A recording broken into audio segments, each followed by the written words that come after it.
Who doesn't like to travel? Who doesn't like to get away from their life for just a little bit? Who doesn't like to go and explore something new? Hello, I'm Brenda. This is Write Your Story, and I love to help you to write your memoir.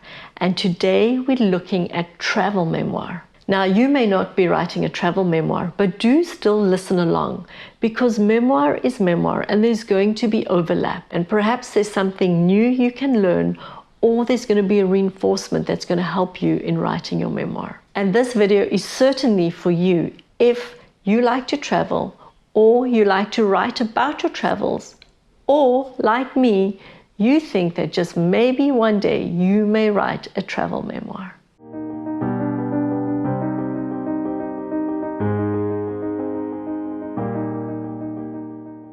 This video was inspired by a viewer. I had someone reach out to me, and as we were corresponding, she shared with me that she sails the world. Doesn't that sound exciting? Doesn't that just stir up the adventurer in you? Don't we all just get some misty eye, even if we're not sailors? And that is the pleasure and the joy of travel memoir. It stirs up in each and every one of us our adventurous soul. So what is it then that we need to know in order to write a travel memoir? And essentially, I've distilled my research on travel memoir down to 3 key points, and I call them the 3 C's of travel memoir: context, crux, and connection.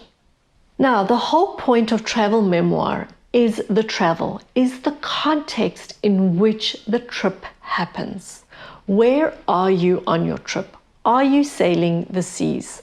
Are you going to different countries, or are you going to one country on one trip? The context of where you are, of where your story takes place, is obviously integral in writing travel memoir. Now, when it comes to context in writing travel memoir, I think there are 2 key words to keep in mind to the context of where we are.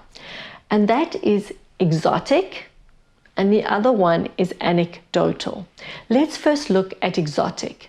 Now, when I say our context needs to be exotic, of course, it can be to some wild, exotic place that perhaps not many people go, but they really love to. Perhaps you're going to a jungle, perhaps you're climbing the Himalayas, perhaps you're doing something out of the ordinary for most people. But exotic doesn't need to mean that. Exotic essentially means that when you speak of this place, the hearer, the reader, the person you're writing for, will glaze over with anticipation. It's where they want to go. It's a trip they want to make. It's a place they would love to escape to, because there's some romantic, exotic notion about that place that speaks to them. And that is what you're wanting to mine. That is what you're wanting to find out. And that is what you're wanting to put on the page when you write travel memoir. So let me give you an example of this. Once in Canada, I would make trips back to South Africa to visit family.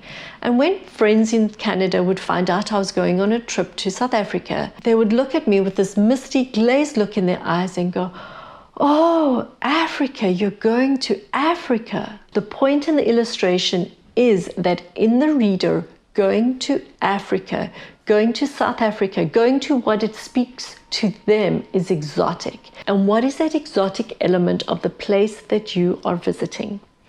Do you know that France is the #1 tourist destination in the world? Paris, one of the most visited cities.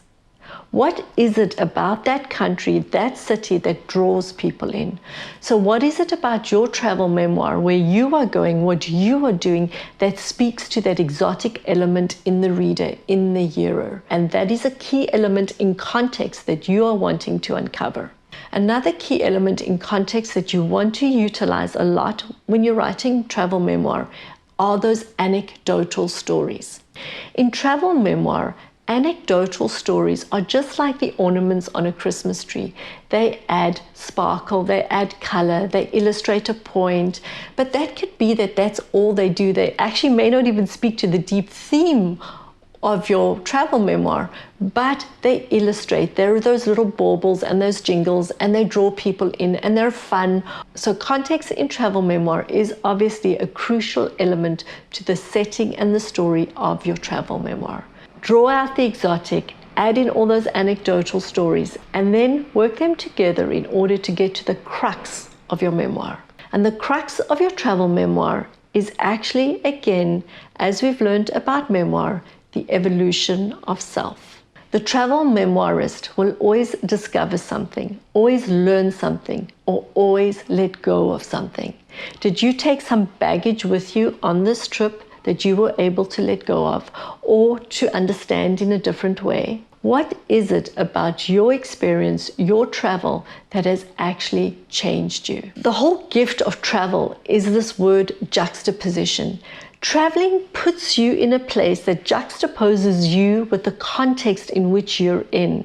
And that juxtaposition will illuminate things about you. There's this change, this exploration that traveling gives you when you're out of the familiar and you're now plunged into the unfamiliar. And so what did you learn? What did you change? What did you let go of? And that is the crux of travel memoir, because the context will illuminate the crux, and the crux will create the connection. And the connection is with your reader. Readers read travel memoir to escape. They read travel memoir to be adventurous, to engage their adventurous soul. They read travel memoirs because you've gone to where they want to go. And so, what is the connection that you are making with the reader? And even though we read travel memoirs to have this adventurous soul, we want to know about you and what changed and what did you learn. And when you have all three, your context, your crux, and your connection with the reader, you have a compelling story. I've just returned from a trip to Israel and Jordan.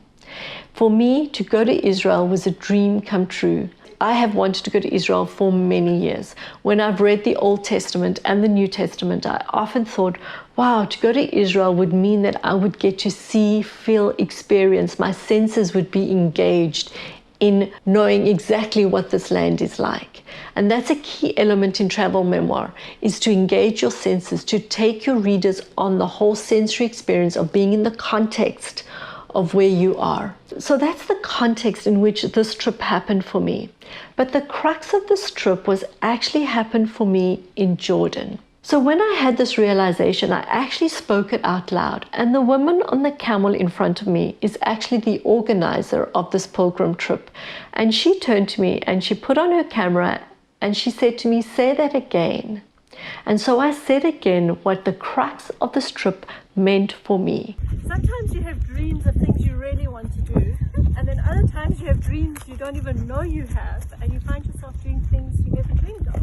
Like Riding a camel in the Jordanian desert, wow, where Lawrence of Arabia was. Exactly. With the headdress. Which looks amazing. I know, it's incredible out here. So there you have it.